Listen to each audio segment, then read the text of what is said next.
ॐ श्रीं ह्रीं श्रीं कमले कमलायले प्रसीद प्रसीद श्रीं ह्रीं श्रीं ॐ महालक्ष्मी नमः। मित्रों,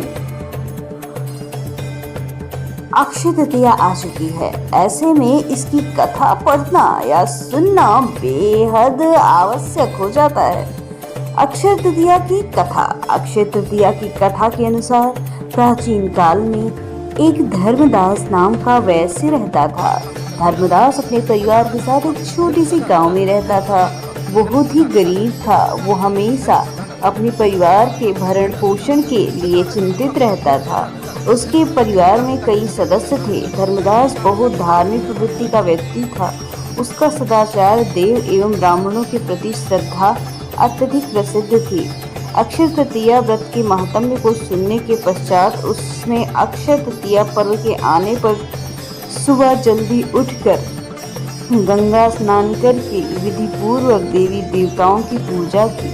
व्रत के दिन सामर्थ्यानुसार जल से भरे घड़े, पंखे, सत्तू, जौ, चावल, नमक, गेहूं, गुड़, घी, दही, सोना तथा वस्त्र आदि वस्तुएं भगवान के चरणों में रखकर ब्राह्मण को अर्पित की।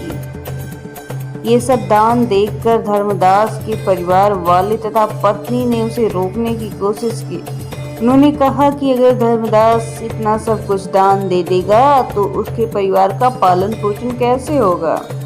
फिर भी धर्मदास अपने दान और पूर्ण कर्म से विचलित नहीं हुआ और उसने ब्राह्मणों को कई प्रकार के दान दिए।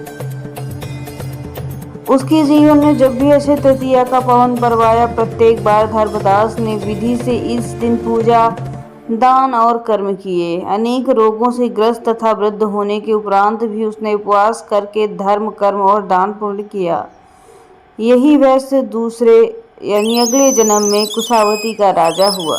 मान्यता है कि अक्षय तृतीया के दिन किए गए दान पुण्य पूजन के कारण वो अपने अगले जन्म में बहुत धनी एवं प्रतापी राजा बना। वह इतना धनी और प्रतापी राजा था कि त्रिदेव तक उसके दरबार में अक्षय तृतीया के दिन ब्राह्मण का वेश धारण करके उसके महायज्ञ में शामिल होते थे। अपनी श्रद्धा भक्ति का उसने कभी घमंड नहीं किया। वो प्रतापी राजा महान वैभवशाली होने के बावजूद भी धर्म मार्ग से कभी विचलित न हुआ। माना जाता है कि यही राजा अगले जन्म में भारत के प्रसिद्ध राजा सम्राट चंद्रगुप्त के रूप में पैदा हुए थे। जैसे भगवान ने धर्मदास पर अपनी कृपा की, वैसे ही जो भी व्यक्ति अक्षय तृतीया के दिन कथा का महत्व सुनता है और विधि विधान से पूजा दान करता है, उसे अक्षय पुण्य और यश की प्राप्ति होती है।